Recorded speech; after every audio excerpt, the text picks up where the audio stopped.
All right, hello everyone, and welcome to my channel. Thanks for tuning in. We're going to get into another Bible Decode today, number 115, and we're again going through this book by Michael Menescott called Christianity's Origins as a Flavian Secrecy Cult. The Flavians were a dynasty of Caesars from 69 to 96 AD, featuring Emperor Vespasian and his two sons, Emperor Titus and Emperor Domitian. And the first two of those, Vespasian and Titus, were also generals for the Romans when they fought the Jews in the famous War of the Jews, made famous by Josephus in his book called Jewish War or War of the Jews. That war took place from 66 to 73 AD, and the basic thesis of Menescott and several other authors who have had this Roman origins hypothesis is that the New Testament was written by the Romans, and in particular the Flavian Caesars.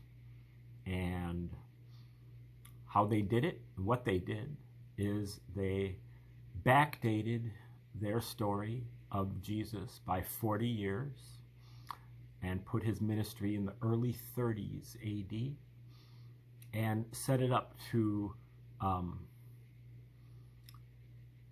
parallel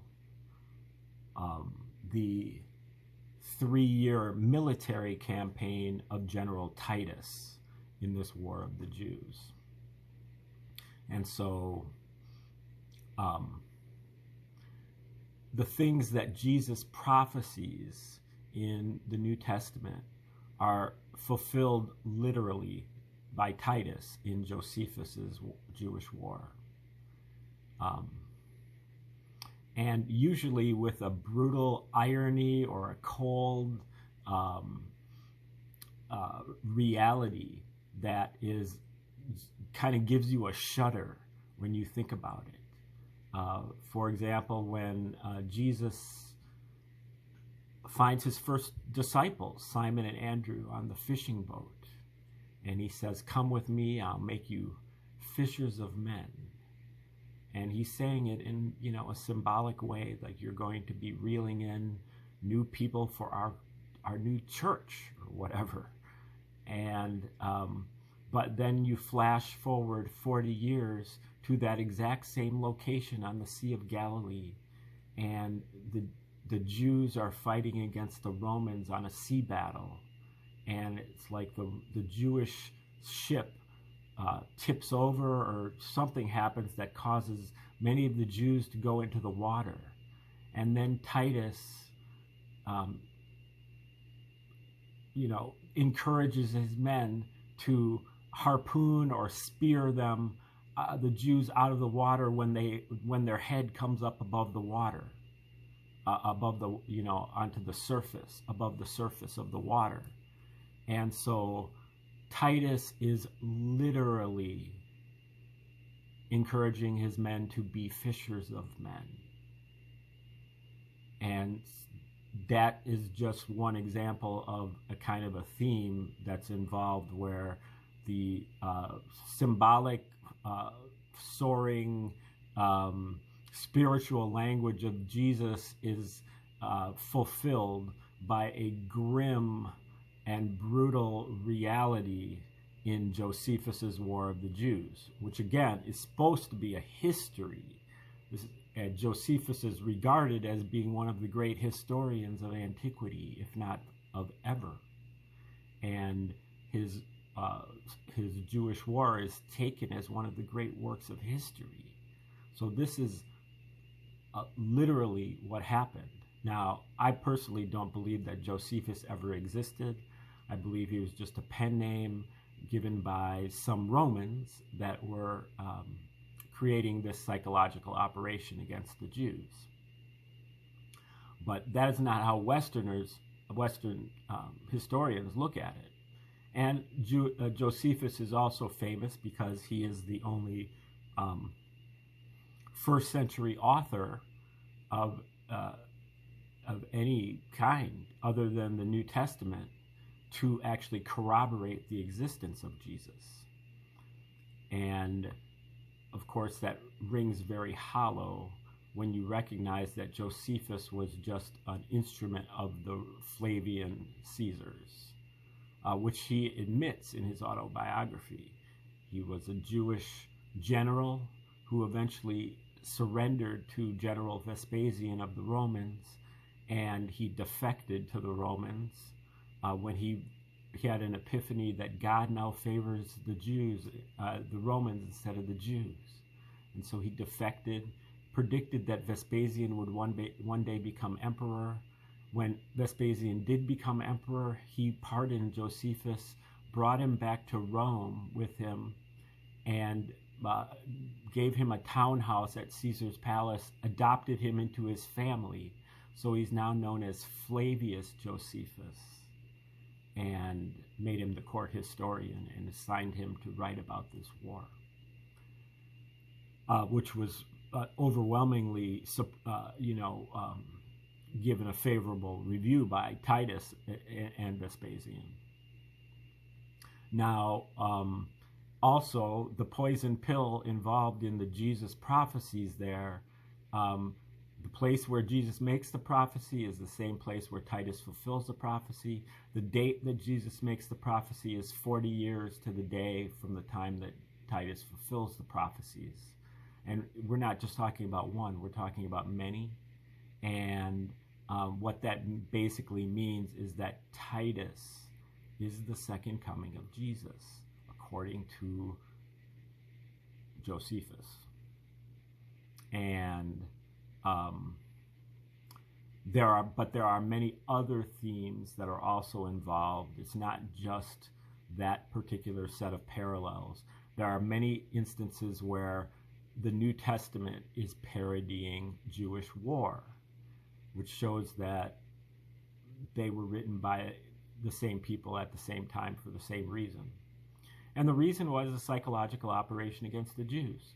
The Jews were a big thorn in the side of the Romans because of their all their uprisings, insurrections, and revolutions and wars that they were willing to fight against the Romans to maintain their way of life as a separatist religion with a monotheistic God who demanded, constant animal sacrifices and a stricture against graven images that all went against the Roman system. But the Jews were willing to die to maintain these rituals. And that was very taxing for the Romans, who took control in Judea way back in 63 BC. So this was like over a century of constant conflict in Judea. And moreover, the Jews were waiting for a Messiah from all of the New Testament prophecies. And so as going to their forte, which was propaganda, the Romans decided to create a Jewish Messiah who was a Prince of Peace and who believed in rendering unto Caesar what is Caesar, in walking an extra mile with the soldier's backpack, turning the other cheek to oppression, believing that the Roman slave owner had the greatest faith in all of Judea. And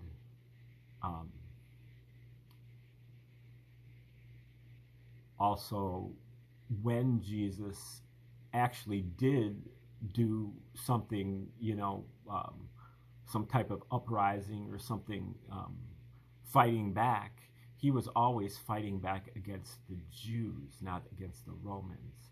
Like when he overturned the tables of the money changers outside the temple. Those are Jews who are changing Jewish Roman coins, which have graven images on them, for Jewish coins so that you can take them into the temple. And the people who are selling doves and pigeons outside the temple, who are using those for animal sacrifices. So Jesus is directly disrupting the rituals of the Jews at the same time that he is lauding and applauding the Romans. So that shows you a psychological operation. But then it goes further than that. This is absolutely right down the wheelhouse of the Romans. They created several other religions at the same time for psychological purposes. They also had a monopoly on censorship. So nothing is going to get published in first century Rome unless it meets the approval of Caesar. They had a monopoly on publishing. They had a fleet of slave scribes who were human printing presses and copy machines. And they had a monopoly on distribution with their postal system. The only way something is going to get delivered somewhere else is if the Romans approve of it. And so, the Romans put their signature on the Gospels, but we just really haven't quite noticed yet. Although there have been many people throughout history who have noticed, including a great many of the great authors of Western civilization, such as Tolstoy and Shakespeare and Tolkien and C.S. Lewis, Mary Shelley, Cervantes, Fielding, Edgar Allan Poe, and Arthur Conan Doyle. All of these people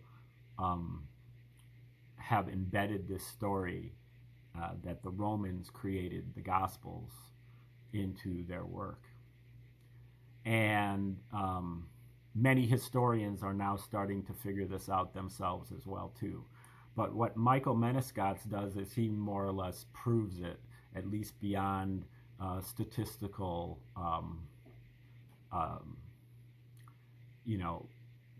making it statistically negligible that this is something that was done by a bunch of illiterate Aramaic speakers in Judea, as opposed to Greek and Latin speakers in Rome. What Menescats does is he finds as many parallels between Josephus's Wars of the Jews and the Book of Luke.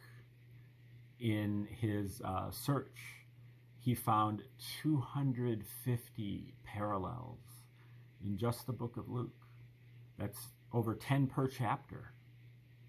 And not only that, but then he graphed them out on a chart with the Book of Luke on the vertical axis and Josephus's War of the Jews on the horizontal axis. Every time he found a parallel, he put a dot at that corresponding location. By the end of his whole thing, you would expect that it would have formed a random pattern.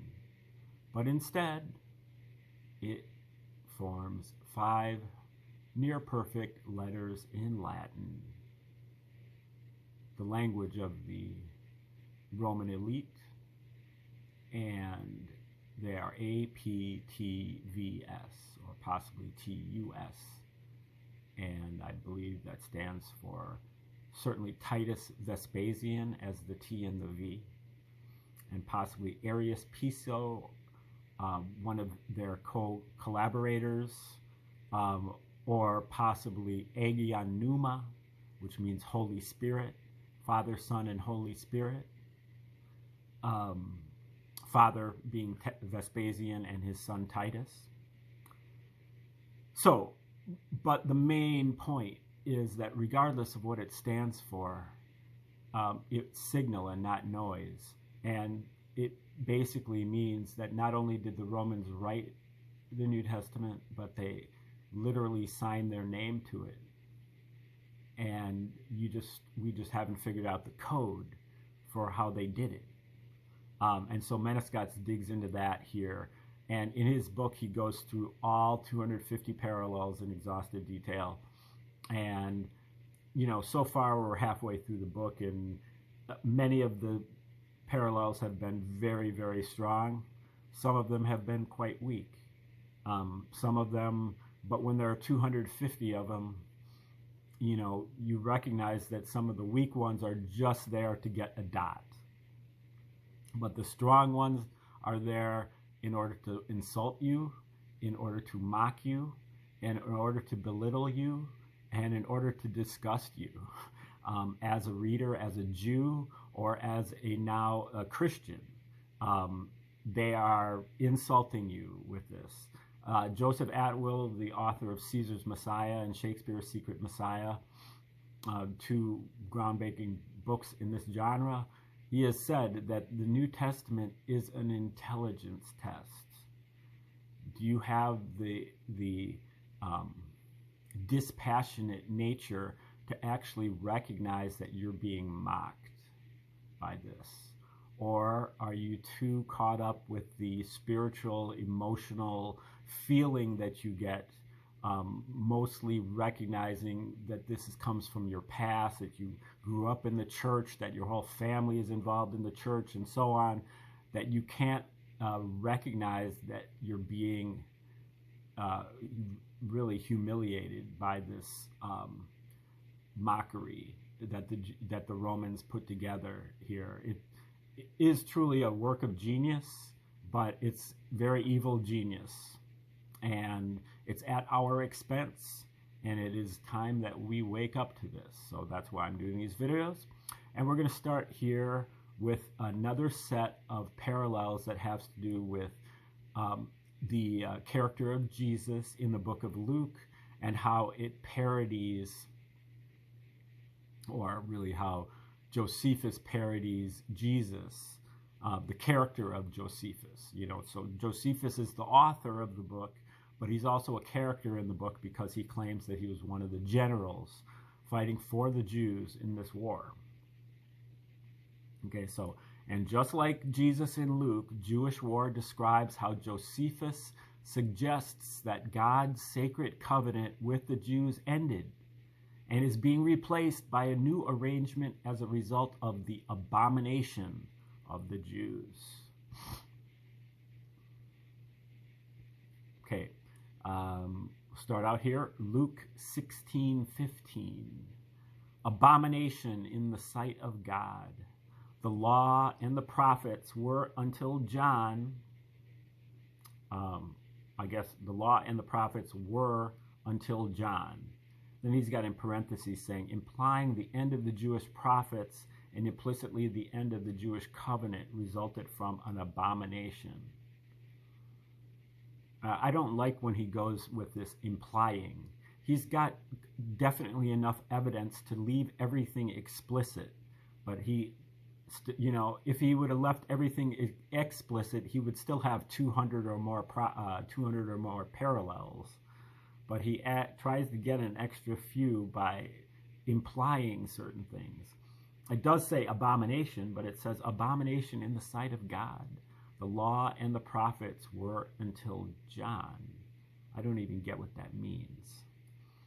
But he says, this is mirrored in Jewish War, paragraph 476, book 4, chapter 8, paragraph 3, in which Josephus describes the degradation of the divine law made the priests weep bitterly as they had set the covenant with God at naught, and they believed the desolation of the city and prophecy would cease if abomination was found in the holy place.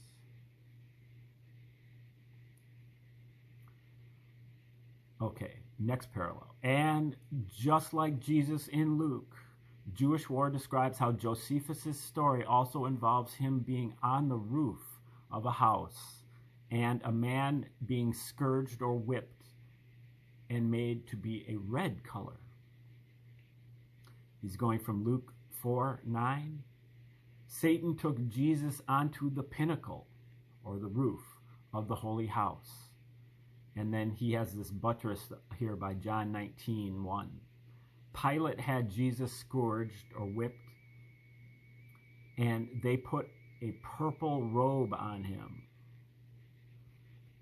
So that's a little bit of a stretch going from purple to red, but purple is half red. So, we'll give him the benefit of the doubt for right now.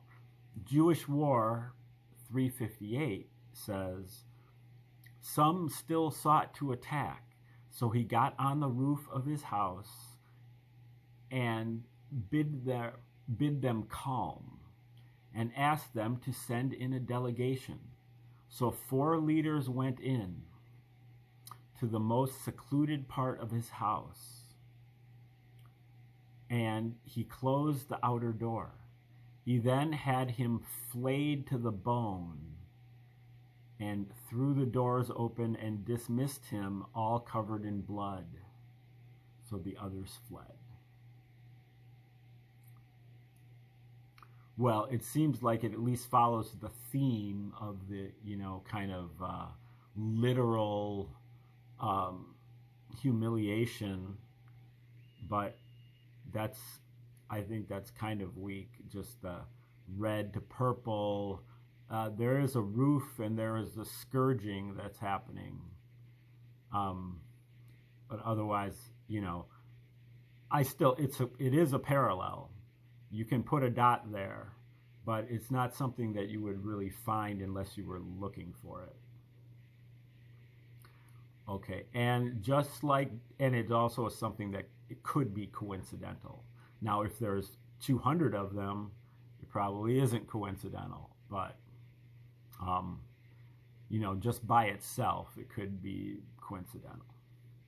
And just like Jesus in Luke, Jewish War describes how Josephus also entering a boat on Lake Galilee with a man called James, with messengers of a man called John departing. So he's going to Luke 5:9, and then he's also pulling in some from Luke 7 and Luke 9. Okay, so when Jesus met his disciples and went into the boat, one of the disciples was called James. Then Luke 7:24 says, and when the messengers of John were departed, going on, this is he of whom it is written, behold, I send my messenger before your face, which shall prepare your way before you. And then Luke 9:49 says, and John said, Master, we saw one casting out devils in your name. And Jesus said, forbid him not, for he that is not against us is for us. And it came to pass, he set his face to go to Jerusalem, and set messengers before his face. Okay, and this is paired up with Jewish War 359, Book 2, Chapter 21, Paragraph 6, to evade assassination by John. Now, in this case, John is one of the zealous Jews, who's one of the revolutionary leaders. Josephus is much more of a moderate. Josephus is more of a realist, and he realizes that the Jews have no chance to defeat the Romans in this war, and it's kind of just like a fool's errand. But John, Simon, and Eleazar are the zealous Jews that have faith that God is going to, steer them in the right direction in the war if they only fight it. So to evade assassination by John, so even though Josephus and John are on the same side, they are against each other, basically. To evade assassination by John, Josephus jumped into a boat with 2 guards and went into the middle of Lake Galilee. And then if you read his autobiography, which is called Vita, he provides the clarification that one of the guards was named James. And then in the next paragraph in Jewish War, it says, John sent messages to Jerusalem, where the leaders responded by sending 4 men to undermine Josephus. These included Simon and Judas, the son of Jonathan. And going to his autobiography again, says that this Judas was called Jonathan. And then he says, but Josephus captured them and sent them back. So, again, it's a parallel, certainly, because, you know, the names of James and John are involved, and they're on Lake Sea of Galilee, and the messengers were departing, and so on. Okay. And just like Jesus in Luke, Jewish War describes how Josephus also had 4,000 men being required to be down on the ground. Luke 9:14 says there were 4,000 men and Jesus commanded them to sit down in 50s, which is very similar to a Roman legion sitting down in 50s or 100s. This evokes the idea that these men are soldiers. Jewish War 360 says Josephus threatened John's followers with the death of their families, including leading 3,000 of his followers to come and throw their arms down at his feet, down on the ground. However, Josephus's autobiography, Vita, suggests instead the correct number was 4,000 men. So that's interesting. If you read it right from Jewish War, there is no parallel. Or, you know, there's a parallel, but it's 3,000 versus 4,000. There's still something having to do with throwing down their arms or throwing themselves down on the ground. But if both passages had 4,000, it would be a much stronger parallel than one has 4,000 and one has 3,000. But so you have to get to his autobiography, which was written many years later, before he kind of puts that parallel in there, which I think is an indication that it was probably added on purpose and probably not by the same people who originally wrote it. Now, there are definitely a number of Caesars that were involved in this. Vespasian, Titus, and Domitian. And certainly Domitian was quite jealous of Titus. And so, you know, it could be that Josephus was really kind of edited or kind of just rewritten to put in that part with the 4,000 instead of the 3,000. Okay, hopefully, oh boy, I got problems here. I'm looking for the right page. I have to take photographs of these pages because the print is just so tiny that it's very difficult to read without that. And I got into a little bit of a mess here, and I'm trying to find the right page. So please hold for processing, and I'm sorry about the snafu here. I think I got it here.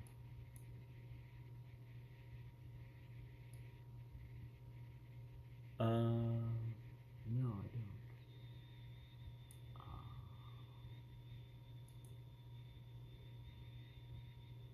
I should.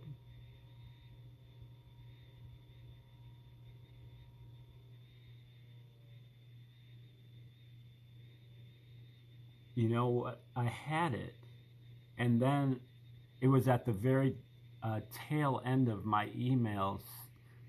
So I emailed these all to myself, and it was originally on the screen for me, but then I got another email, and so it shoved it back to the next page. And so now I found it. Okay.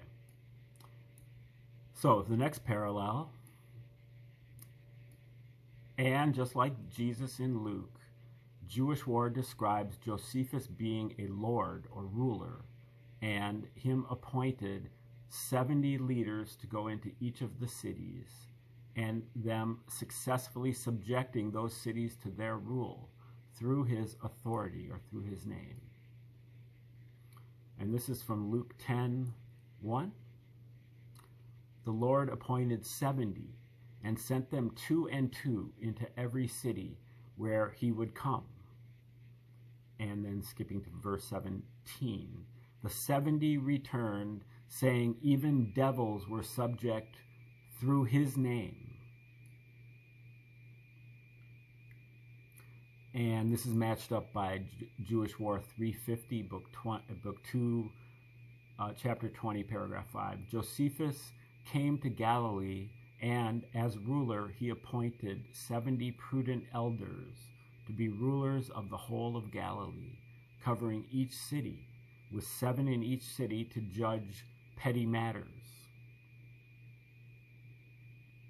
Now, another interesting detail is that half of the surviving manuscripts mention 72 and half say 70. So it certainly seems like somebody came back later and cleaned that up to make another parallel.